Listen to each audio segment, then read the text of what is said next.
Searching podcasts for Dave, and one more time. In this week's episode, we find out that there is a Weenie Spaghetti Cook-off festival coming to Houma.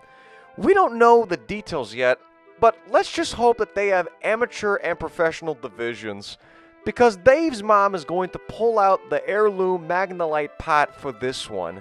Amateurs don't got a chance. And speaking of things that don't got a chance, this is Dave and Juan.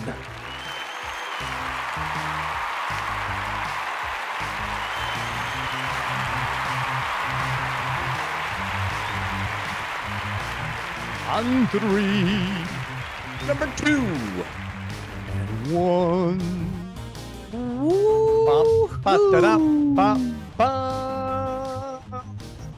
The wait is over, America. And hey, you're welcome. You're welcome, man. You're welcome. You're extremely welcome. Gee, Dave, what are they welcome for? Well, hey, how you doing? That's right. I'm Dave. I'm Juan. And this is Dave and Juan. More time. Thank you. Thank you. Look, man, I'm going to jump in with something first. So we'll go ahead and you do your time stamp. Jump in. Well, I was just time stamping. It's a Sunday evening. This is Sunday evening. Late for us. Late for us. We've pretty much had a weekend as we do this. So, all right. So jump. Sorry. All right. If this were a news show, this would be the A block when they do the important stories. And this is, this is breaking news, at least breaking to me, and I'm going to guess it's breaking to you. So you might want to get your pencil and paper out because this is a date you want to write down. All right. January 13th. That's a Saturday on Main Street in Houma. Okay. Well, January 13th, Main Street in Houma. The Weenie Spaghetti Festival and Cook-off. You got to be you are no freaking way. Thank you, Bush Bernard, for sending that alert to me to share with you. No freaking way. The Weenie Spaghetti. Weenie Spaghetti Festival and Cook-off.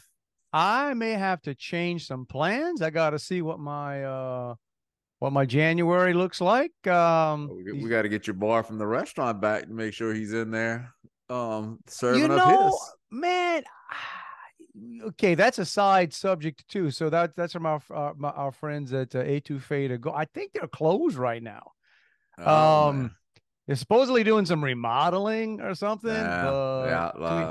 Between seen a lot of restaurants or businesses that close for forever remodeling. Between you and me, I think it's you can't find anybody to work. Yeah. That's look, man, and I'm not disparaging my home where I'm from, and I've heard this from more than one person, but again, I'm not going to give names, but I've heard and the line I got was, yeah, people show up to apply for a job, and then that's the last time you see them when they're not high. It's like, okay. Okay, so that's going to be my church said today that they're doing, one of our big outreaches is hams for fams, and they give hams away for Thanksgiving. But they said they're sending a crew down to Galliano this week. So look, maybe they need to let some people know that they got jobs available. Wait a minute. So that's making me feel a little bad here. That's so your folks in Baton Rouge are bringing turkeys to Galliano? Hams. Yep. Hams. They've been turkeys don't rhyme with hams. I like a ham more than a turkey myself. We had that. My wife and I had that, not a debate on that, but we had another conversation this week about Thanksgiving, right? What do we want to do? And it's so, we've got one son in Louisiana. We've got one son here. How you going to split the time? But now the son in Louisiana there's family there. So he's not by himself, right? If we went to Louisiana, my other son here would be by himself. I'd actually be at his girlfriend's house, but I don't know how to do that math. Like what's official by yourself, what's not by yourself. Kind of this is how we should do it. But so my wife said, well, we're gonna be here. We need to do Thanksgiving, and she starts running down all the stuff she wants to cook, and I just put my hand up like, I don't want turkey. Yeah, Well, we got I'm not a like big turkey guy. man. And it was just like, why? I was telling her, I said, it's a lot of trouble. And I know people say, oh, turkey's not trouble. It's trouble. It's trouble. You know, and I said, I know it's gonna happen. You're gonna be complaining about the oven because it takes too long to cut on. Dude, we had that kitchen remodeled. It must be 10 years ago. We had it all totally the kitchen redone. And from the day we had it remodeled, there's something she don't like the oven. Oven doesn't, you know, what I'm saying? It's too small or it's too whatever. And so I'm doing that. Like, man, I don't want to hear. And she's right, but it's like I don't. And they said, why are you going to turkey? Nobody here eats it. Now, granted, thinking about it, the possum in my garage would probably love. Dude, yeah, he'd be happy. If my wife made a big old turkey because she can only eat so much turkey. I ain't eating it. My son that lives not. here, you know. So she could do a ham. I'm getting steaks, right? That's what I do.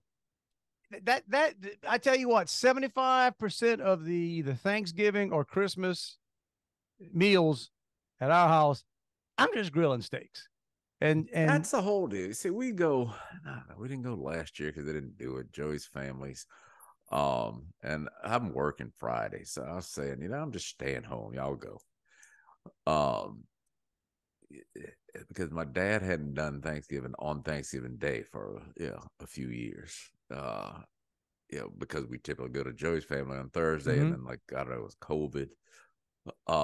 Yeah, wow, yeah. But so now he said, we're doing Thanksgiving at the house. Y'all should come, or at least come after y'all go. And then I was like, oh man, what am I gonna do? So now I'm got he's gonna break out the nice plywood to put over the pool table. Oh, look, if your dad's pulling out the good plywood, you kind of got to be there, man. You kind of got to. But I'm just not like you.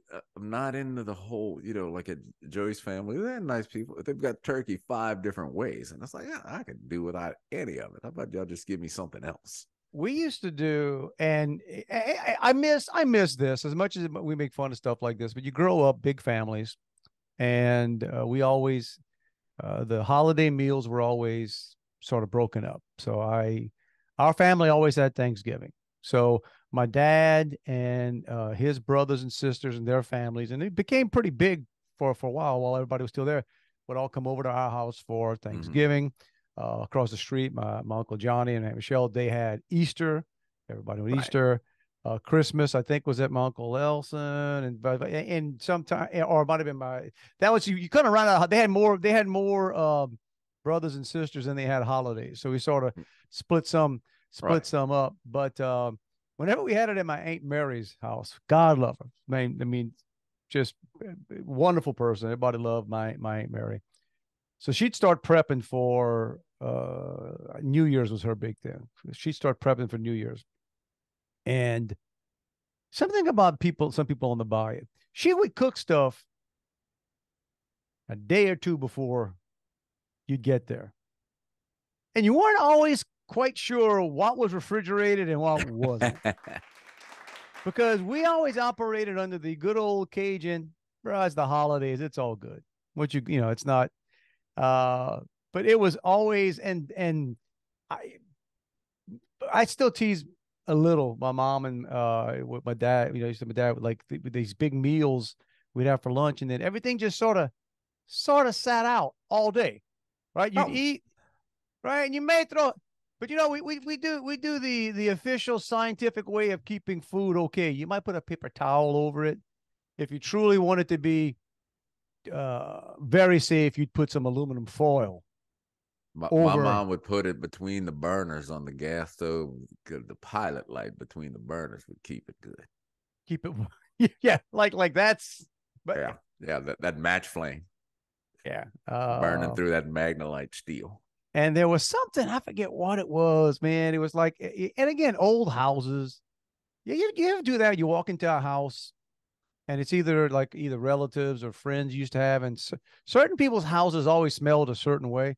And like old houses or old people. Yeah, and I'm not saying bad. I'm not saying like it stunk. It's just like a distinct smell. Yeah. Where it's like it'd be hard to describe. It'd be even hard to describe. It's like, no, it's not a bad smell. I wouldn't say it's a great smell. It's just a unique, like, Oh yeah, that's Aunt Mary's house. That's Yeah, and you can come home, you take your jacket off or something. If it's wintertime, you put it on tomorrow. Smells like Aunt smells Mary. like, yeah, that's it. And sometimes that was some of the dishes. Some of the dishes that sat in the utility room. We called it. It's just kind of funny. Is that a Bayou thing? We always called it the utility room. That's what I call the laundry room. Is a Utility. utility room. Yeah. Okay. I don't know. I don't know how universal that is, but in the utility room there, yeah, and anything that sat in there for more than a few hours had that distinct. I miss that taste, man. If it was a utility room and you had a closet, it might have a little mothball in there. And my Aunt Mary, I don't know if she just did it to me. I mean, I may have been the favorite. I should have been the favorite. I mean, I don't know. I mean, there are a lot of grandkids. I want to think I was the favorite. Now, I have sisters and cousins who would fight me on that, but hey, it's my podcast, so I'm just going to say that's right. I was the favorite. And I liked, still do actually, elbow macaroni and shrimp, like a shrimp kind of, it's just it's very easy. It's elbow macaroni. And it's mixed with mayonnaise, probably chopped onions. Hey, don't you judge me. Is that like a salad? You mean like shrimp salad? Okay, yeah, like a shrimp salad. Yeah. What you thought I was saying, man? I don't know. I'm waiting for you to go like macaroni and cheese with shrimp or something. That doesn't sound terrible if we be honest with you. But so it was like a shrimp. Well, but not the kind of shrimp salad. Not like a chopped up shrimp salad, like you think, like chicken salad, shrimp salad. Yeah. It was more. I mean, the elbow macaroni were whole, a little bit, and the mix was. I'm guessing it was. If I know my Aunt Mary, I don't think there were that many ingredients in. I think it was mayonnaise, chopped celery, chopped onions, little boiled shrimp, and I'm not sure what else was in there, bro. And she knew that's it. That's like I didn't give a crap about anything else for the holidays.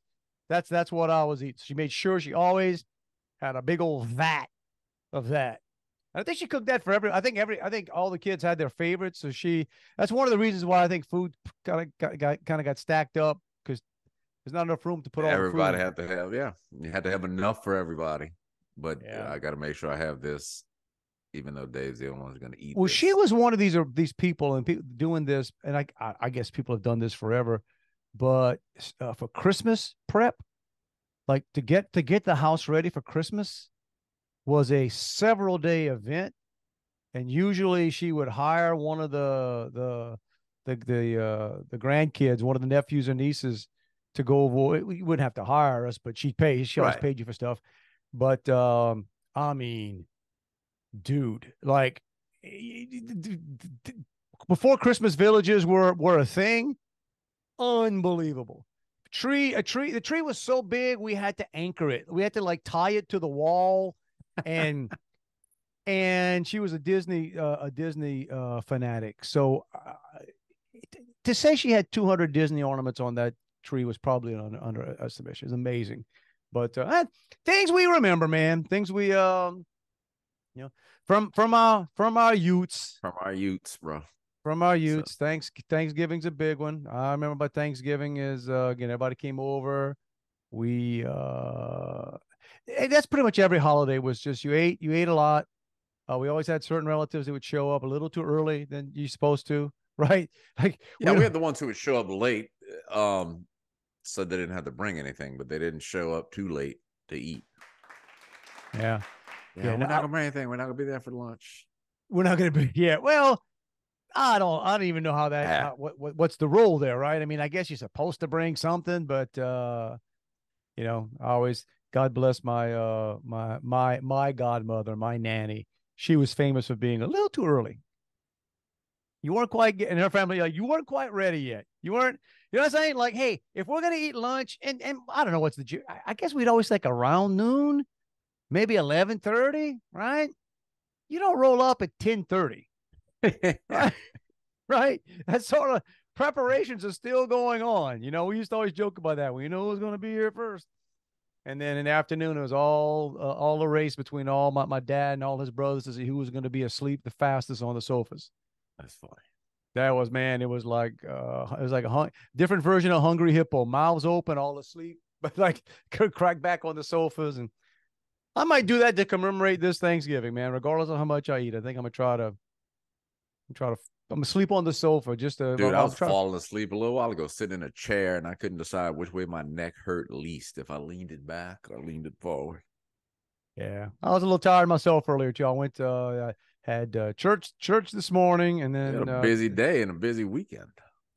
yeah, I told you before we went on. It feels like this weekend has been 4 days, but not necessarily in a good way. Just because, right? You just always look up and you have something else to do. I was at a very nice wedding on Saturday. Yeah, man, looks fancy. You sent I some took pictures. I got to take some man.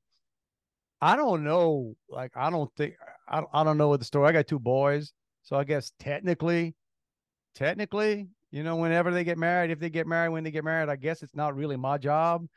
But I got a feeling it. Right, I don't know if that's still the thing. Right? Is it still supposed to be the? I think so. I mean, yeah, I saw some friends of mine at church this morning whose daughter got engaged a week or so ago, and I said, congratulations on your life-changing financial commitment. Man, like I said, I don't know how it.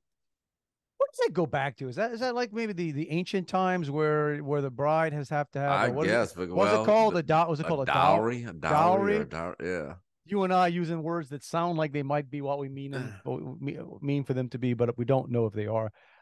I guess that's where it comes from. It just seems that. Well, was that what they gave to? Yeah, I guess that's what they gave to the man to take the daughter, right? Yes.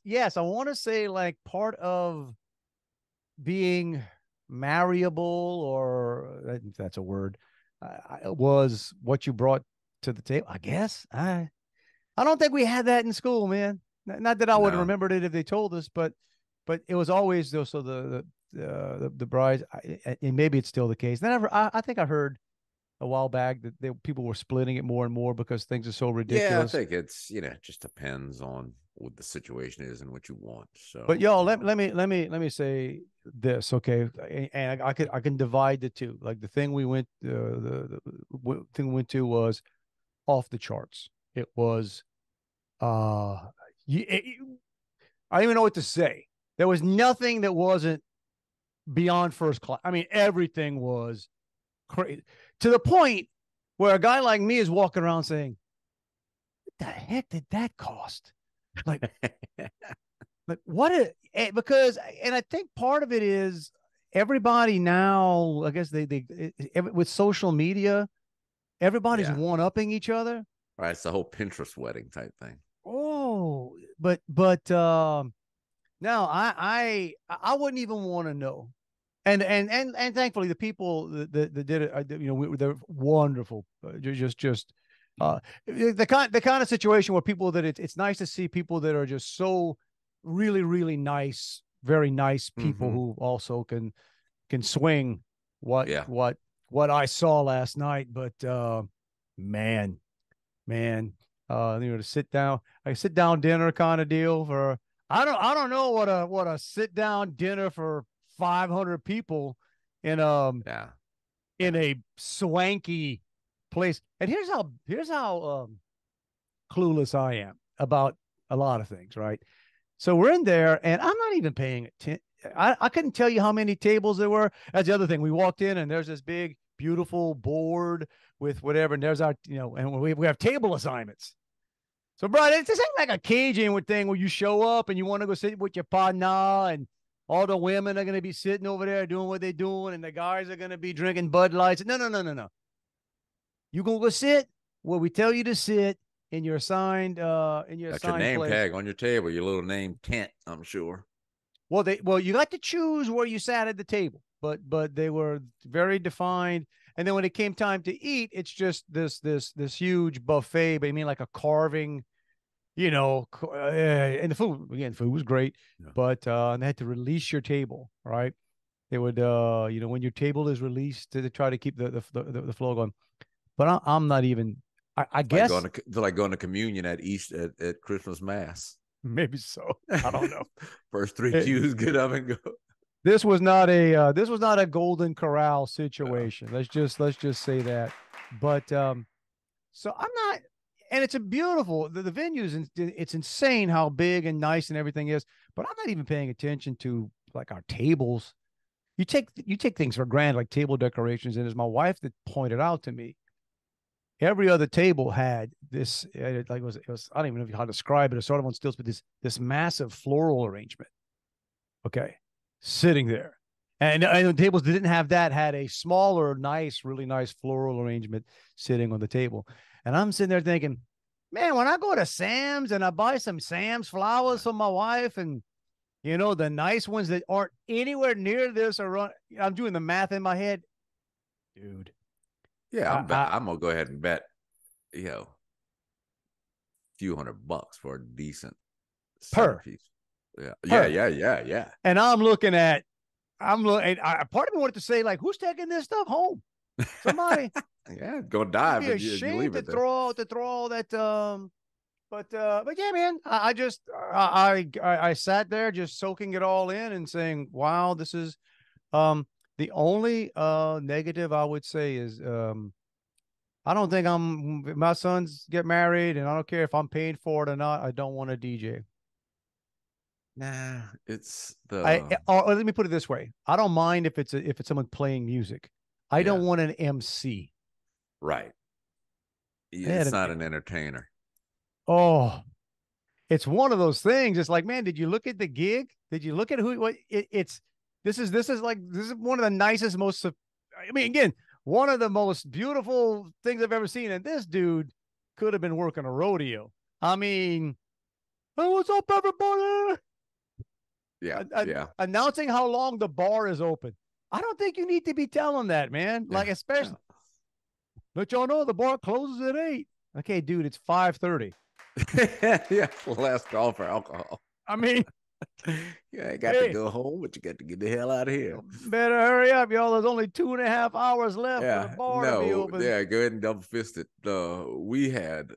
My company has a Christmas party coming up, and they were trying to go back and forth between hiring a DJ or hiring a band, and I don't even know I forgot what they did. But I don't know, somebody kept showing me the choices, and one of them was this guy, who obviously it was a band, but it was, his name was the whole thing, and you could tell, like, if you watch demo clips of them, it was, this dude's all about him. He's not here to play music or to get people to dance. He's out here to put on a show so you can watch him. And but that's kind of what the vibe I'm getting from you. I thought it wasn't obviously nowhere near this, but I thought of, what movie was it? Like The Wedding Singer, where the band, in this case, it's a band who's incredibly inappropriate, singing, cuss words and stuff. No, that wasn't the case at all. It wasn't that, but it was just sort of like, okay, what's out of place here? And yelling. And the thing was, and I kept saying to my wife, man, their sound system. I thought about you. I said, man, their sound system's terrible. I can't even understand this guy screaming. And then it came time for the father to do his toast, whatever. And all he did was he held the mic, and he held it a little bit away from his face and spoke clear as a bell. Clear as a bell. And I'm sitting there going, do you think the guy that owns this equipment would know how to properly use it? Man, again, I was just there enjoying myself, just trying not to but yeah, that was I kept thinking that I think I'd go with the band next time. I just well, not for them. It was great for them, but yeah. What did you have? You have a DJ or a band that you're? I'm the first one. I'm sorry, I left out the plural, man. Yeah. I had the Snaz, man, from down the bay. Snaz. Oh wait, I forget the Snaz. Who was the Snaz? Yes, it was Dan was the younger brother. That's who did it. Toops. Vincent was the original Snaz. Vincent Toops. I think he was off at med school doing his gig, doing that. Snaz, funny. Snaz, right. But I told him, I said, all right, anybody starts line dancing, you shut the music off. Oh, come on, man. No line dancing. Then the current, marriage was just a small little ceremony, so we didn't have anything like that. Gotcha. I was reminded last night watching whatever the stuff they were playing. They got some stuff that, like, again, with all due respect to everybody out there in the music they like, whatever, you can't beat some of the classics. Like Randy Travis, forever and ever, amen, will never fail. Right. Never fail to flood a dance floor. Slap on some. Anybody can dance to it. I'm gonna love you for. I don't care what the how much money you spend on the wedding, what the mix of the audience looks like, the age of the audience, the ethnic background of the audience. You throw on some Randy Travis, I'm gonna love you forever and ever. Boom, boom. The only thing that's even more for sure would be Freebird, right? Freebird. Freebird, you and give me three. The DJ would have to throw out the what song is it you want to hear. Yeah, that's right. Freebird. that and give me 3 steps, man. Give me 3 steps. Yep, some walking. You kind of walk to the dance to that thing. Give me 3 steps. So we didn't talk about this at all. I don't know if I even sent you the clip, but your boy, your friend, someone who used to be you were under the employ of. With the Raising Cane's man, operation. You saw the news they dropped this week about richest man in Louisiana. Richest man in Louisiana, 51 years old. 51. Yep. What's his name again? Todd Graves. Worth $7 billion. Mm-hmm. Put that into perspective. I think that's twice what Gail Benson's worth.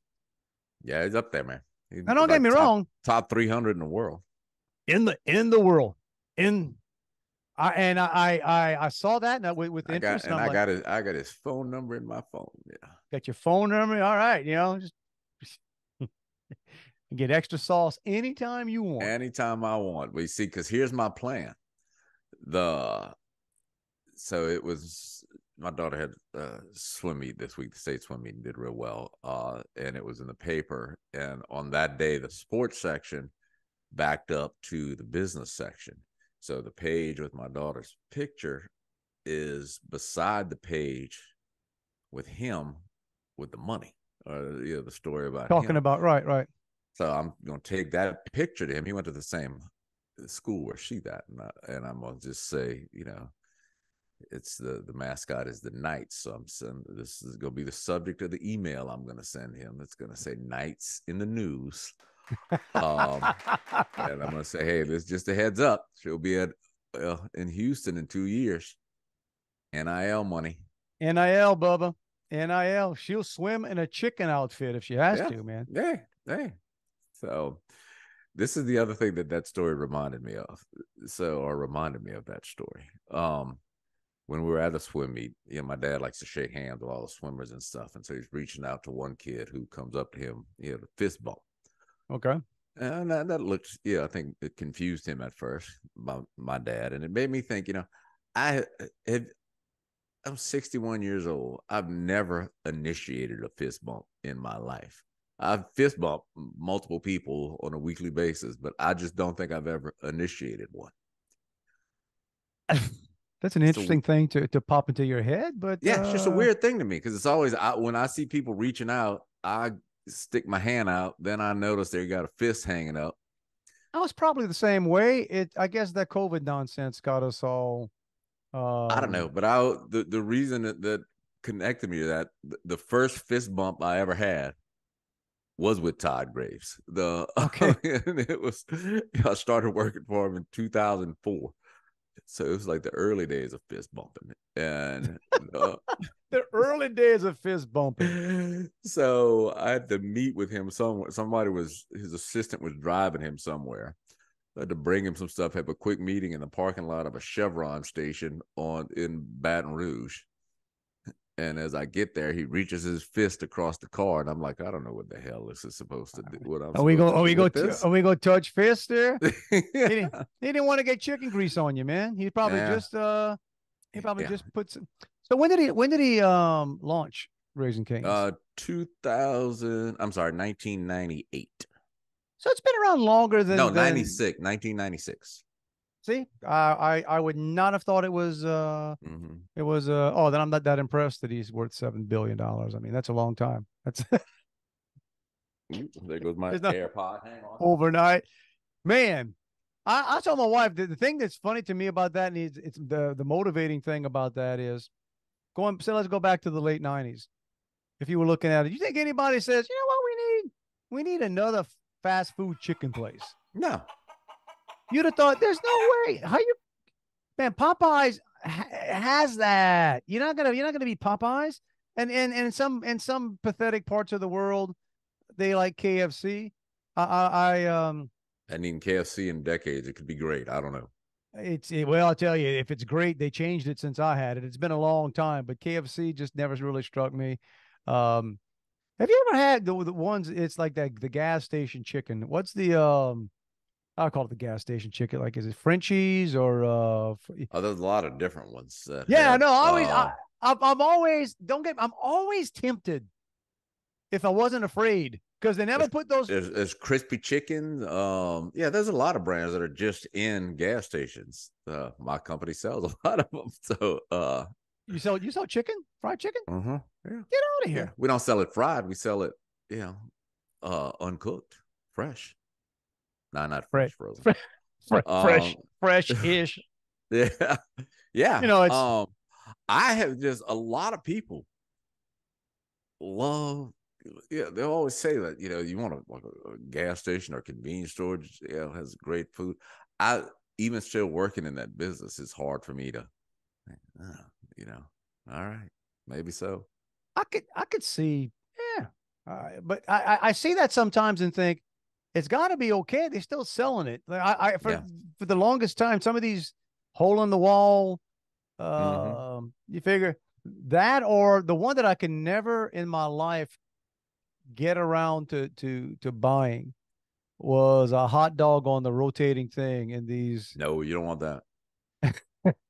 Miss Juan in food distribution saying, no, bro, you don't want any part of that. The roller grill is what that's called. The roller grill. And sometimes they look kind of tasty. Sometimes they're giving off a little bit of a gleam, and you're thinking, well, first of all, I guarantee you it's better than a Superdome hot dog. I'll promise you that. Yeah. Ain't nothing nastier. We talked about this several times. Ain't nothing nastier in the freaking world than a New Orleans Superdome hot dog. But yeah, you see, but you're thinking, I got no idea how long that thing's been. No, but here I am. We started off this podcast talking about I grew up Weenie where spaghetti. You just lay food out like yeah, but you didn't lay it out for days on end. This was probably 5-6 years ago, maybe even longer. I was doing a commercial for somebody, and somebody, it was like we were creating a tailgate scene, and whoever was supposed to bring hot dogs didn't bring them. And we were running late. It was getting close to getting dark, and so I ran to a convenience store, and I just said, "All right, whatever you got on that grill, like 5 or 6 of them on there. I said, just give them all to me." And they looked at me like I was nuts. And they said, "You really want all that?" I said, "Yeah, you're gonna give them all to me. However many you got." You're gonna eat that? We don't even know where these things were here when I came to work here in July. Yeah. Like we've named them. Like we named them. They did anybody actually eat those things or? No, it was a prop. Just a prop. Okay. Yeah. I remember I made a comment. It was a long time. I was on my way to an airport. No, I was coming from the airport. I think I had to tank up back in the days when I was younger and more cost conscious for the people that paid me, where I would not get the pre-purchased gas on a rental car, because back then it cost about what it costs now, which was outrageous. Yeah, so I would just, especially if I knew I wasn't going to be, if I was only going to be driving a little bit, I would, I was conscientious. I would not get the pre-purchase, which meant I had to stop and fill up. Yeah. It meant I was going to be making a stop at a gas station somewhere before I got to the airport. Well, here's a news flash for everybody. Most places in America, as you get closer to airports, it don't get better. Okay, no, because they know you're coming. Well, not just the price wise, just you don't see a lot of gated communities. There ain't a lot of Nordstroms in the jet path of an airport. So when you're going to airport gas stations, and sometimes late at night or whatever, so somewhere along the way, I just said, nah, I just click on the pre-purchase that gas. So I can't tell you how many Hertz. I was a very good customer of Hertz because I guarantee you, many times I'll bring back rental cars with 7/8 of a tank of gas in it, and I paid for the tank. Paid through the nose. Yeah, but one of those times I remember I was paying for the gas or doing something, and there was the hot dog roll, and there was just one left, just one hot dog, just rolling, and I watched it for a little while, and I even took a picture of it. And as I was thinking in my head, blisters on it. It's been there so long. But I think I might even posted it. And my comment was, some people would look at this as saying this was the last one chosen.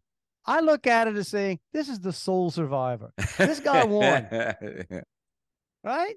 It's how you. That's a way to look at life. Some people look at that last wiener rotating on the thing, thinking that thing lost because it was the last one picked. Where others are saying, right there, sole survivor. All the other wieners, they're in somebody's digestive tract right now. Not this guy. This guy not for long. That's right. It's right now rushing through somebody's digestive tract. That talk about losing on the in traveling. So again, we had that swim meet this week, and it was over in Sulphur, which is about 2.5 hours from here. The weather was nasty, so I ended up going pick up my dad, which meant an hour each way out of the way. There you go. And it was, getting close to 5 o'clock. So I'm going to hit 5 o'clock Baton Rouge traffic coming back. So I hit Google Maps. And it took me in so many places that I didn't even know existed. And what it ended up, I didn't realize until it was way too late, that I had the thing on avoid highways, which means avoid interstates. Oh, dude. And also any major roads.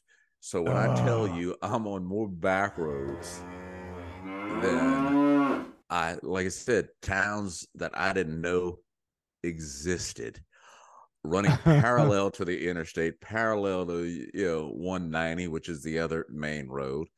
Then we get stuck on some 2-lane highway and nobody's moving, literally for 30 minutes. You don't even know how your map got set on that. Right. Don't know.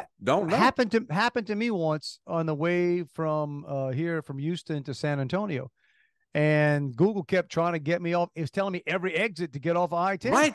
Right. And I'm like, was I-10 closed? And I pulled up something else. I kept looking at it and said, there's nothing red on here. What's the deal? I couldn't figure out how. That's when I started using Apple Maps, which is not really a great thing, but I literally could not figure out how to turn off on the Google Maps. And I shouldn't be doing 75, 80 miles an hour on I-10 with my, driving with my knees. So when we're just sitting there stuck, not moving, I kept restarting it, thinking, okay, something's stuck on here. I got to figure this out.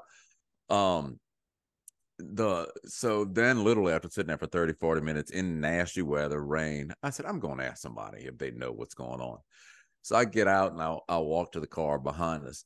And the girl sitting in the car rolls down the window all of about 3 inches. And I'm saying, what I guess to you right here, dude, I don't care if I'm behind you and you got out and walked to my car. Yeah. There's going to be a crack in the window enough for the gun, the business end of a Glock. I mean, like, what? So did she know what was going on? She said she thought there was two 18-wheelers in a wreck.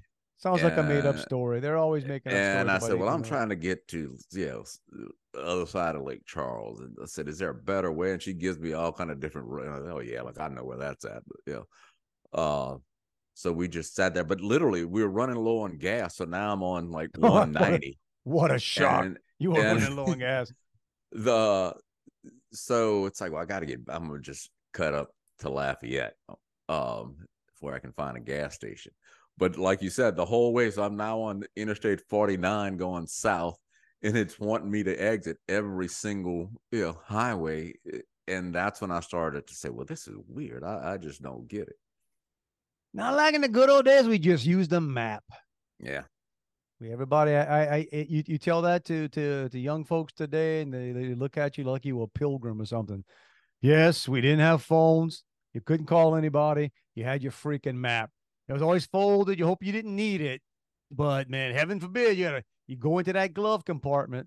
All right, reach over somebody, hand me the map. Where, and then it's like, where am I at? I don't know. That's the thing about using a map. How long is it going to take me to get there? You gotta sort of know where you at. Did we pass that exit? I don't.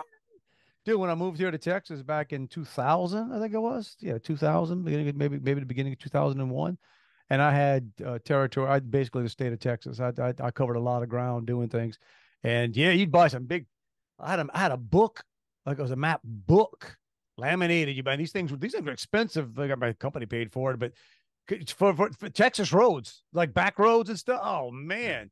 I took college classes that weren't as hard as trying to find some of these towns in Texas that just like, what the, seriously? Okay. But that once I was in Philadelphia, I was outside of Philadelphia doing something, and I had to get to the airport.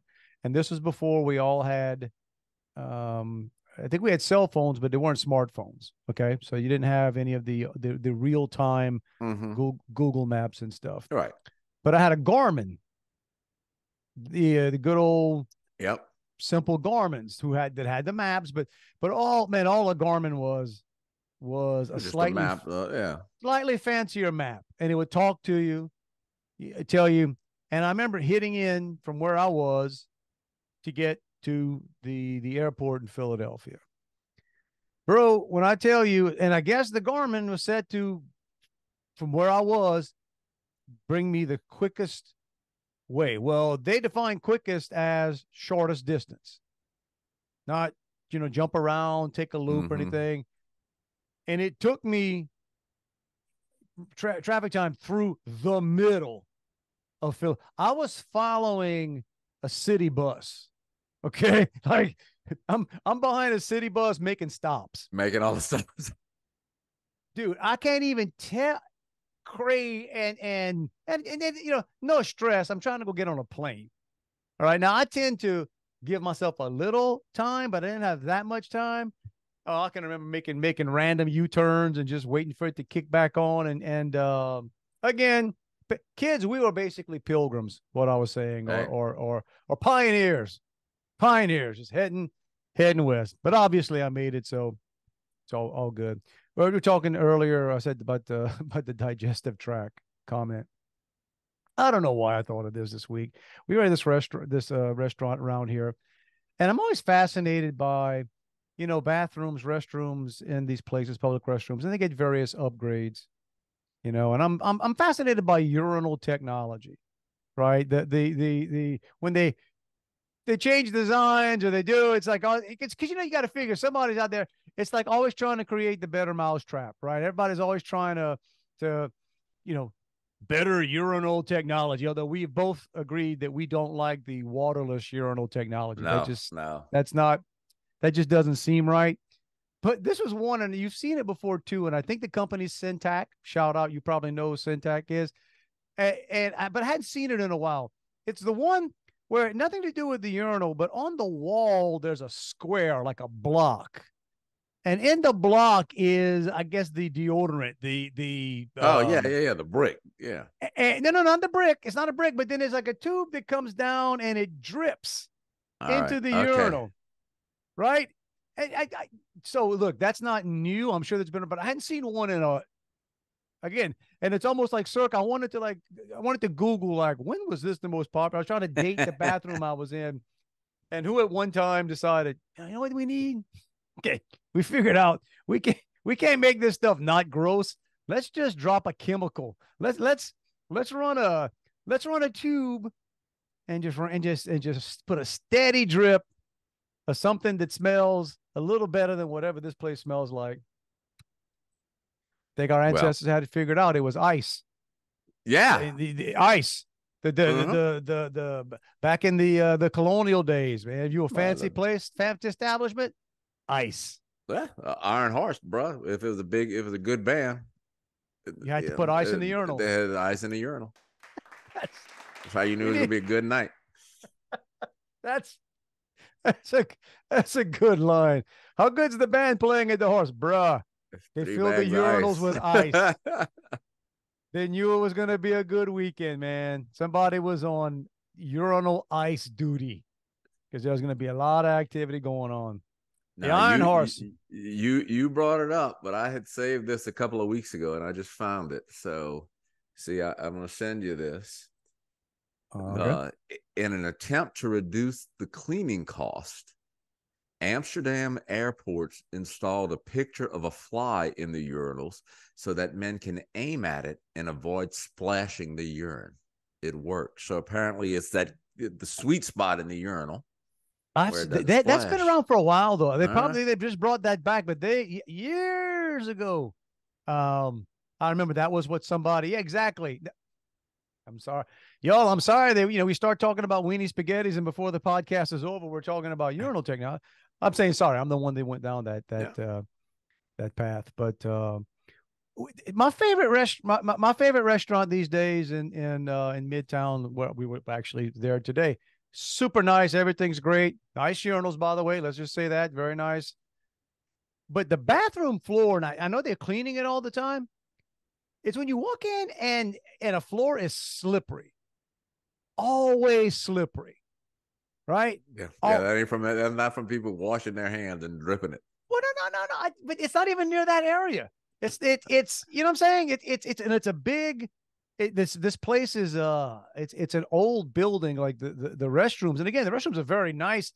The ceilings in this place are about 25 feet high. It's just right, and it's just you want to take your dinner into the bathroom. It's a lovely place, but it's always like what? It's always you can always like ice skate in the in the restroom. I don't know. I just think back to science classes. Like, what's the deal? Is it the humidity? Humidity's off in here. How does this? Could be whatever they're cleaning the floor with. Maybe not. Yeah, drying well. I would, ask you to look into that one. You're in the you're into the supply business. You might know right. what. Yeah, we sell janitorial supplies. I'll see. What don't you guys sell? Not a lot, huh? We don't sell liquor. Why is that? You just need a different license, or not worth it? Yeah. No, that's all. In the individual distributors sell that. Too competitive, huh? We sell a lot of cigarettes, though.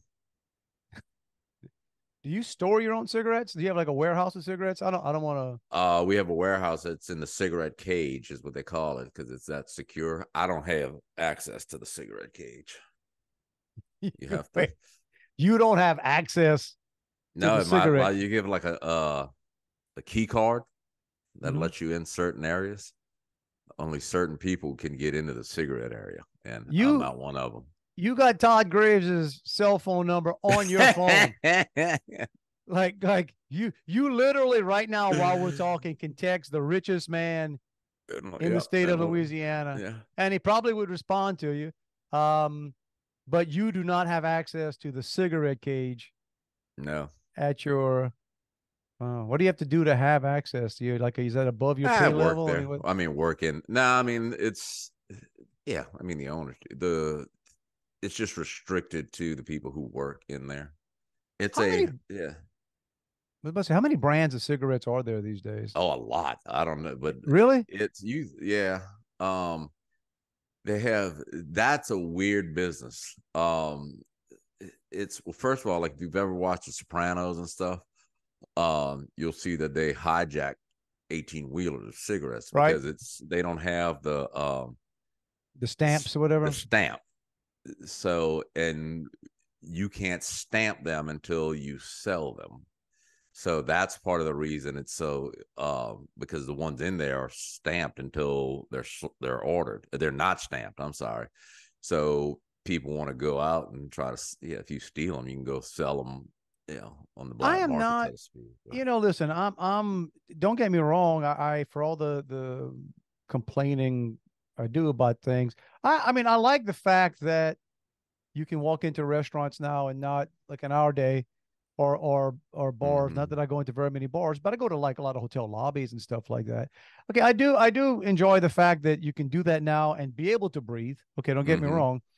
But it seems to me that we, and I'm not a smoker, I've never been, but has there been is there any habit that has been more made a pariah of? yes, that you are the freaking, you're the enemy, you're the target. Like not only are we gonna run the price of these things up astronomical, we're gonna take one of the most addictive things there is. Okay, we're gonna take something that is, and again, I don't know, but it's like cigarettes are, there's a reason people have trouble quitting.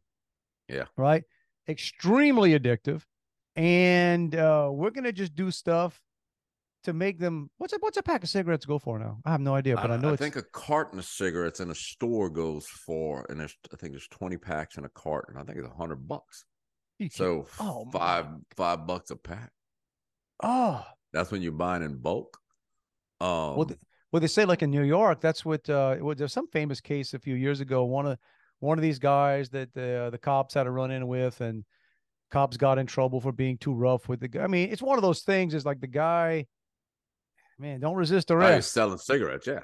Singles. He was selling singles because that's how expensive they've made cigarettes. Is that a lot of folks can't afford a pack, right? And so the thing is, if you can, that's why it's. I guess it needs to be under lock and key before the stamp is on it, because again, there's a lot of what people pay for cigarettes is the tax on it. So that's if you the get other tax thing. free, and it's one of those things. Again, I don't want to make it sound like, believe me, I am not encouraging smoking. No, I don't. But it just seems like the people who are most punished for that. It's one thing to say, okay, you got to go outside. You know, if you can smoke in your own house if you want, smoke in your car, drive yourself. I think in some places it's illegal to smoke in a car if you got somebody with you. I don't know how they can enforce that, but they also have like places will have smokers lounge or a smokers lounge, which is anything but a lounge. It's like the nastiest place in the world. In the airport, man, you get So we'll put you in a room. We'll put you in a bowl in an aquarium here, where we can walk by and say, "Oh, man, I don't know." Like I said, I'm not encouraging it, y'all. But if I do, if ever I am running everything, I'm going to drop the price of cigarettes. I think that's wrong. I don't think it's stopping anybody. I don't think raising the price like they have of cigarettes causes that many people not to smoke. I just don't. No, what happens is, and this is, because I know this from work, they've got different tiers of cigarettes. So brands like Marlboro, those are the Cadillac. What's the Cadillac Marlboro, of cigarettes? Marlboro, really? Or anything by Philip Morris. Really? Okay. Yeah. They're the most expensive. So what people do is they'll go down in price. They'll go to cheaper cigarettes. But the tobacco companies want, like, as a seller, my company, if we've got a target to hit of, I guess, a market penetration of this certain brand of cigarettes, that their market share of what we sell has to be X for our price to be this. Okay. If it doesn't hit that, then the price gets elevated. And it's to the point that sometimes they'll elevate it so much that you'll just buy the inventory just so you can hit that mark on a quarterly basis. So you buy it, and then it's my whole company. The company buys it, and then you guys just sit around smoking your brains out at lunchtime. Hey, everybody, let's go to the smoker's lounge. Hey guys, good news, man. We got a lunchtime special for y'all today. We're gonna smoke our brains out. But this is the other thing with the with that business is the price goes up like with no notice.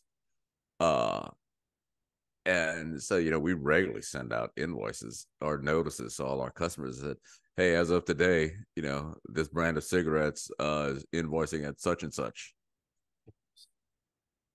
Yeah. What's a pack of Newports go for? That's what my dad used to smoke. I don't know. My dad used to, I'm serious. I mean, look, I can't tell you how many times I walked to Arthur Dufresne's supermarket, the front of our street on West 169th Street in Galliana, to get my dad a carton of Newports. Yeah. Me, I was probably 10. Oh, yeah. 10 years old. You walk on in. My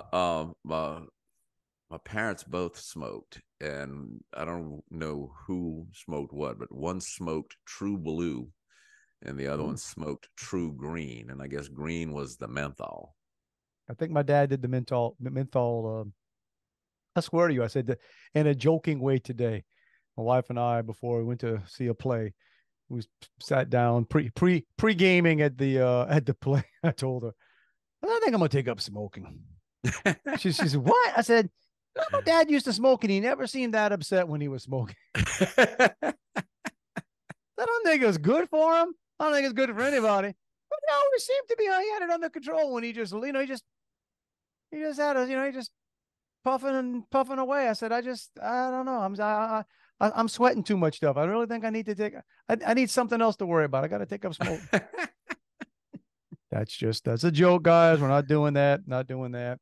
But man alive, we got to mark the Weenie Spaghetti. Is this the first annual or is it I don't know. I couldn't find that information. I looked. It's on Facebook. You can look up Facebook events and stuff. So January 13th. January 13th. It's a Weenie Saturday. Spaghetti Festival and Cook-off. Man. Main Street in Houma. What's it take to enter? I wonder. I don't know. Oh. My mom hasn't put one together in a while, but woo. I know, Liz, you probably listen out there. Liz, get ready. Break out the Magnalite. If you could win that would be awesome. Babe, break out the Magnalite. We'll be the only one cooking a weenie spaghetti with the cheap with the red dye weenies. The cheap red dye weenies, cooking it on a Viking gas stove. Right. It's like it's little different here. Yeah, it's but oh man. All right. We need that might be, I know you might not be able to do. We might have to do a live broadcast. Man, I can go. Get some shirts made. We need to get some shirts out there. All right. Hey, you know what, guys? Like the buffet I was at last night, it was high class. All right. It was very, very orderly, and it's over. We got to push the button. Get on out of here. See if any of this stuff stuck to tape. Hey, if you want to reach us, it ain't hard to find. It's Dave and Juan at protonmeal.com. And right here, wherever you got us, you can contact, talk to people, send stuff to Juan through whatever. Various mediums. I don't check the comments as much as Juan does. Juan's good at that. Juan figures out what's all happening with the peeps out in podcast world. Every week. I don't know that we've ever skipped a week in the last 100 or so weeks. And we tell you, it's not a suggestion. No hints. Not a request. We're not pleading with you. All right. It's a freaking mandate. Dude. It's a mandate. Listening to this podcast, you get out there, try to live your best life this week, y'all. Try to live your best life. It's Thanksgiving. Yeah, there you go. You're gonna hang around with some people that you don't see a lot, right? Some that you wish you wouldn't see as often as you do. So if that's the case, just grin and bear it, right? If it gets too boring, depending on where you're at, just start talking about, MAGA or how much you enjoy the job the current president's doing, right? Whatever. How great San Francisco is now that they've cleaned up the homeless for the Chinese. That's people. Right. They scraped the crap off the street and had U.S. soldiers holding Chinese flags. Did you see that? Oh, no, I missed that. Oh, I don't want to go down that path. We are closing things out here. Maybe we'll do that. Oh, yeah. So people say, hey, it's the holidays. Everybody relax. Don't talk politics. Screw that. If it's people you don't see forever, fight with them. When else are you going to talk about it? Yeah. No joke. You don't want to fight with the people you see all the time. Don't fight with your wife or your husband. You got to see them all the time. If it's a relative, some couillon that pulled in, like Juan said, they didn't bring nothing and they said they're not going to eat, but they show up in time to eat. Screw that. Talk politics with them. Right. Tell them how to vote. And if you're on the politics thing, get into religion. Get into religion. Ask them when the last time they went to church. Find out. Find out if it's the right kind of church. That's all I'm saying. Just saying. But live your best life, y'all. All right. Just do it. Do it for us. Do it for you. Do it for the children. All right. All right. Until then, like I said, I hope everybody has a fantastic week. We're going to do the Thanksgiving festivities, and I'm sure we'll have stories to share with you. Stories to tell with some of the people we don't see often. Next time around. Until then, everybody, have a great one. Love you, bro. Back at you, man. So first of all, I don't typically gamble. I mean, I don't even walk through. We've talked about that before. But my dad gave me some cash. I had bought his tickets to the swim meet, so like $20. So he gave me cash. So I said, all right, I'm gonna go down to the casino for a little while and see what I can do. See how long this $20. Yeah. So I sat at it's a blackjack video machine. All right. So playing that. All right, I'm doing all right. Yeah, I'm losing a little bit, catching a little bit. When I got to a point, I said, all right, I'm done. I'm gonna cash out. So started with 20, cashed out with 40 cents. Because the minimum bid was 50 cents. It's over. Go home.